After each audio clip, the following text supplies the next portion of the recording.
So I picked up this Shuttle XPC on eBay, and it has a Q9400 in it, as well as 4 gigs of RAM, and a 1 terabyte WD Blue drive.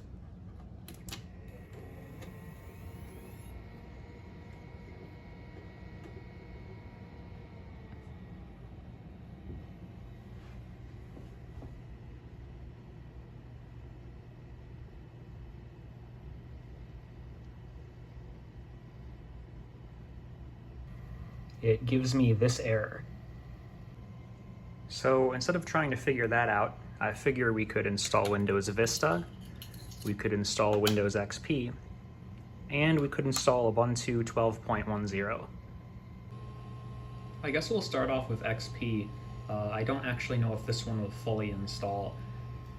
I just had the shutdown option selected here.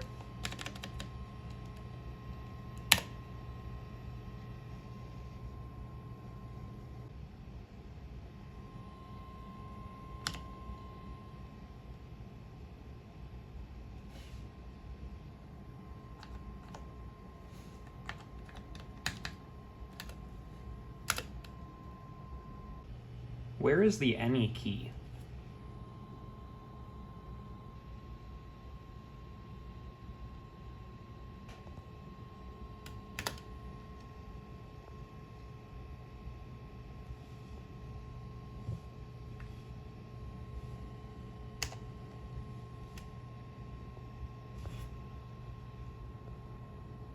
I apologize for the leaf blower noises in the background. It is 5 a.m. on January 11th, so of course you're going to be hearing leaf blowers at this time of morning. Anyway, I've never done this before in the Windows XP setup. I figure it's not too different from newer versions, but maybe I should just read the instructions. Okay, so I'm just going to delete all of these. This is just what I usually do. And I think it just recognizes that it has Windows on it of some sort. Kind of interesting that it recognizes Windows 10, that's pretty cool. So I guess to begin the installation, we just hit enter. Let's do a quick format.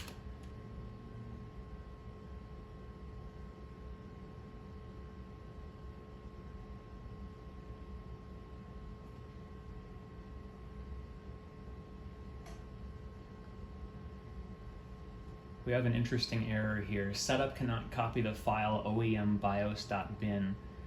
To skip this file, press escape, but Windows XP might not work properly. Route.exe. If this fails, I guess I'll look into those later. netui0.dll. nettrap.dll.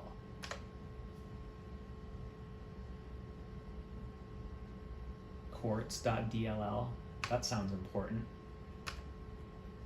netshell.dll. This has hardly changed.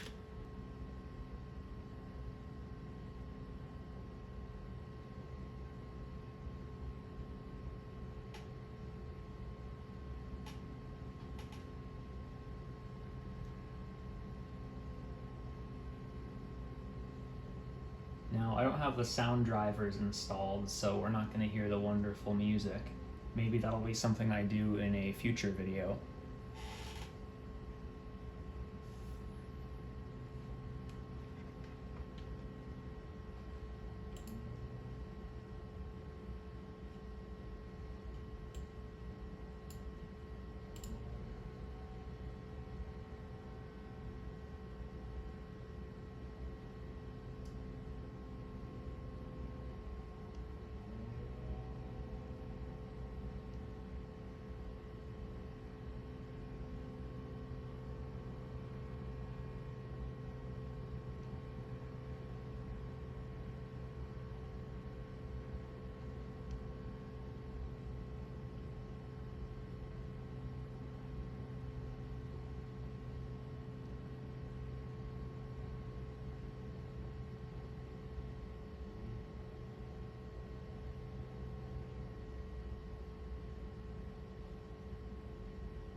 that's interesting. It just kind of continued.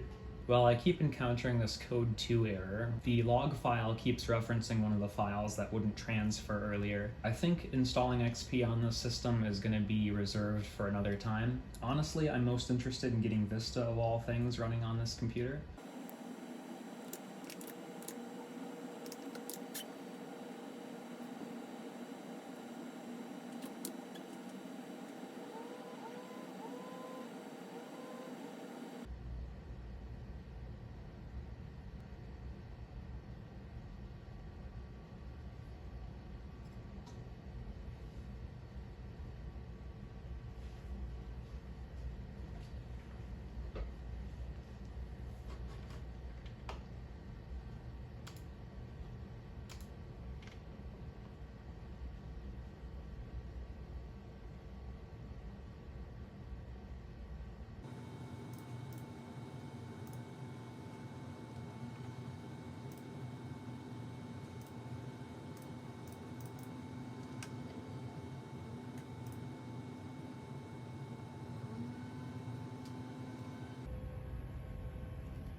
Again, by now it's 5:30 in the morning and they're using leaf blowers to clear the snow outside. So I apologize for the background noise.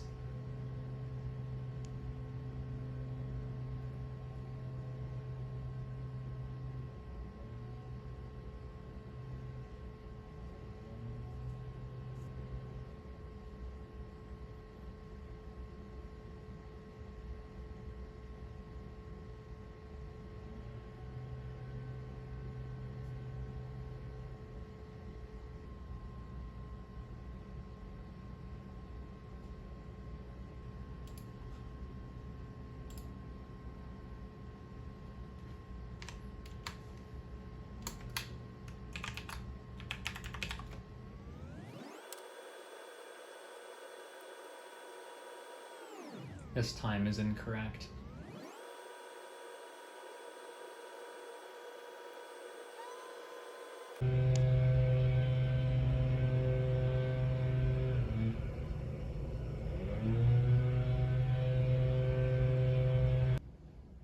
So it's been a couple of days. Last I left off, I think we had just booted into the Windows Vista installation and were ready to log in. But of course the leaf blowers outside at 5 a.m. got too loud, so I just decided to go to bed and pick up the filming later on.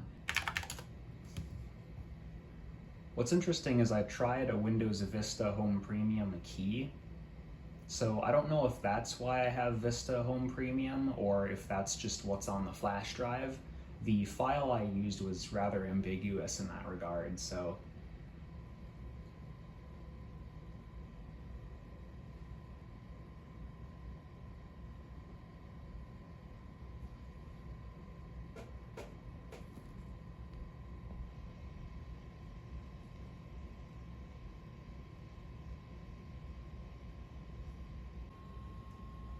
I've never actually used the Vista Welcome Center, or really any Welcome Center in Windows before.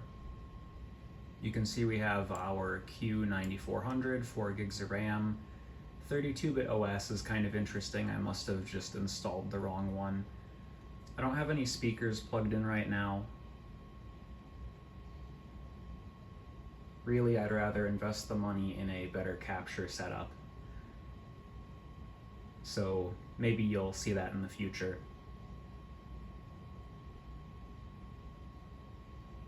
You can see we don't have our video drivers. There's no discrete GPU in the system. We also don't have Ethernet or video, which I guess that explains why we have no connection, despite being plugged in over Ethernet. There are actually no link lights on either device, the Shuttle or the Switch, so gotta put this one right up there. I guess I've forgotten what this is called, but having the CPU and memory monitor up there, I could swear hindered the performance on my mom's laptop. That was a Inspiron 1505E, I think, and that was probably 12 to 15 years ago. Good times, but for now, I guess we're just gonna take a look at the Explorer. It doesn't help that the resolution is low. Let me see if I can change that. Oh yeah, it recognizes. That looks much better. If you guys can even see any of that. Wow. Well, it's not happy about that. Everyone's always nostalgic about Windows XP, but really my computing experiences started with Vista. I did have an XP computer as my first computer, but I was too young to really know how to do anything with it. By the time I started frequenting websites like YouTube, the XP laptop I had, an Inspiron 8600, had the hard drive fail, and I ended up taking that laptop apart. Now that we successfully have Windows installed on the machine, I think it's time we throw the Ubuntu stick in the machine and give that a shot. I have Ubuntu installed on this appropriately neat flash drive. There's an exe file. That's very interesting. You know what? Why don't we give that a shot? Why don't we see what happens there? Run wubi, wubi.exe by Canonical. I do trust this program.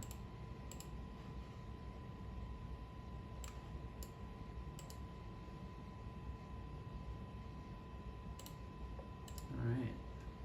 Let's see what happens if we just let it be.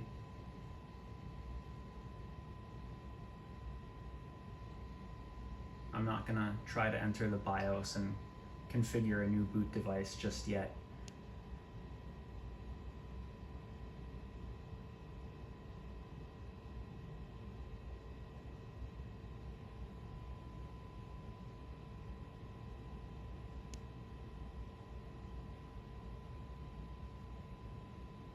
Nice. That was seamless.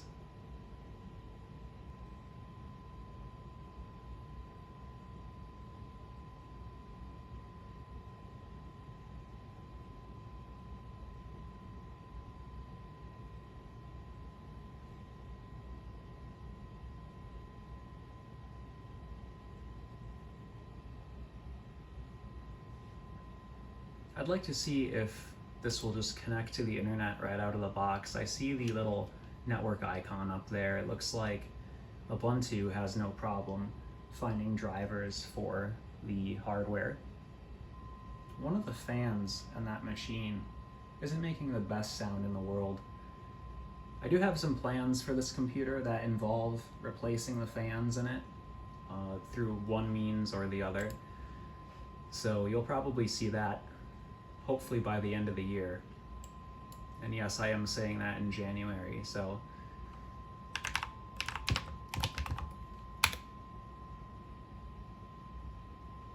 Well, it tried. It's connected to the internet. That's cool. So you can see I'm SSH'd into my iMac. We are connected to the network, obviously. Let's go ahead and install Ubuntu. And as I walk through the installer, Ubuntu 12.10 was the first Linux installation I ever used. I was at Barnes & Noble with my mom, and there was a magazine with a Ubuntu Live Boot CD. And in fact, there were 4 distributions on that disk, and of all 4 of them, I picked Ubuntu. And I think I was 12 years old at the time. And it was at that moment when I started dailying Linux. And I did that for about 6 months, took that computer apart. The next summer, I put that hard drive in another computer, dailied Linux for maybe 3 more months.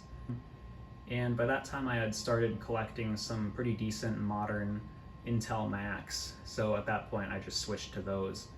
And unfortunately, I have not really used Linux on my daily setup since then. So that's bound to change, just considering what Microsoft's been up to lately. Maybe you'll see a video on that too. One of my favorite things about Ubuntu is it recognizes that I have a Windows installation and suggests installing alongside it. That's what it did when I was a kid. And we have a 1 terabyte drive, so honestly, this is kind of just a test thing anyway. In thinking about it further, Ubuntu would have been the first operating system I ever installed on a computer. So that's kind of an interesting twist, installing Linux as the first OS install you ever do.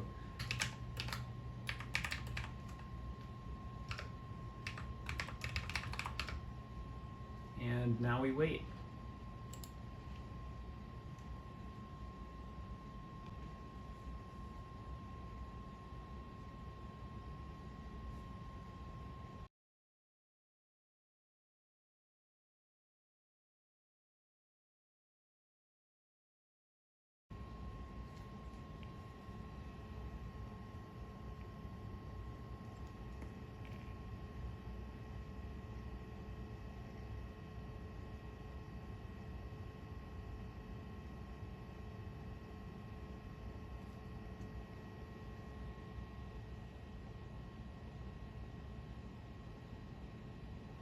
I wonder if Ubuntu 1 is still a thing.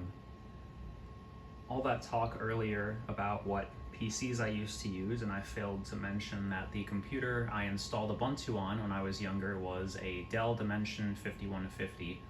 I should have some footage of that machine somewhere. Maybe if I remember, I'll grab the footage off of the server next time I get home. Let's go ahead and restart. I might have to remove the installation media, actually. I think I just booted off of that again. We should have landed in GRUB. I'm gonna go ahead and just yank the drive while it's booted off of it. And then hit the reset button.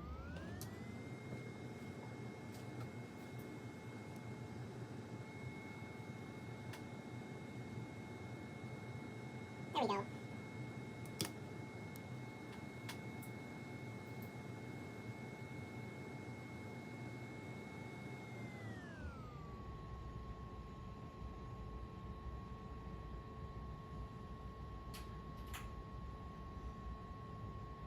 Now that is a login screen that I don't think I've seen in about 11 years.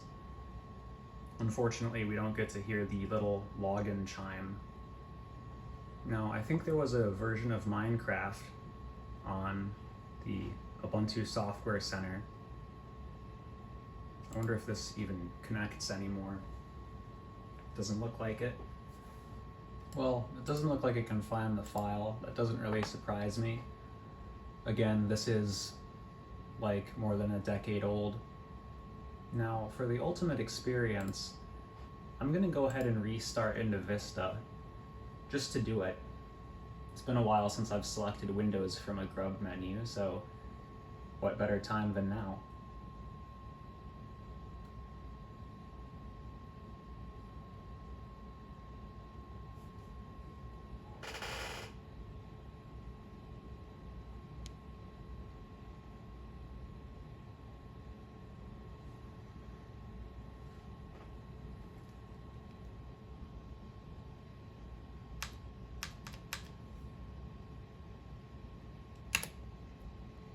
It's not happy about something. I don't have a keyboard working right now.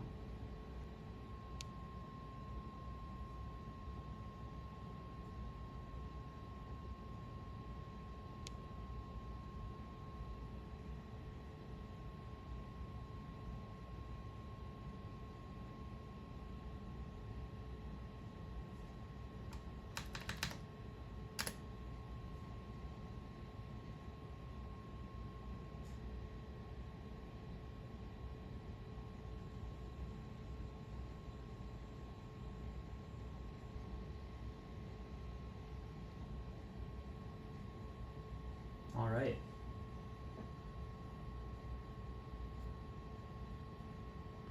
Well, with that said, I think that's going to be it for this video. We tried to install XP. Maybe you'll see a video where we do that successfully in the future. We successfully got Vista installed, and we successfully got Ubuntu 12.10 installed. In the future, of course, you're going to see a dedicated video about this computer, or maybe 2 or 3. I'm not sure what the next video will be. I think something related to my capture setup, if all goes according to plan. So, thanks for watching, and I'll see you in that video.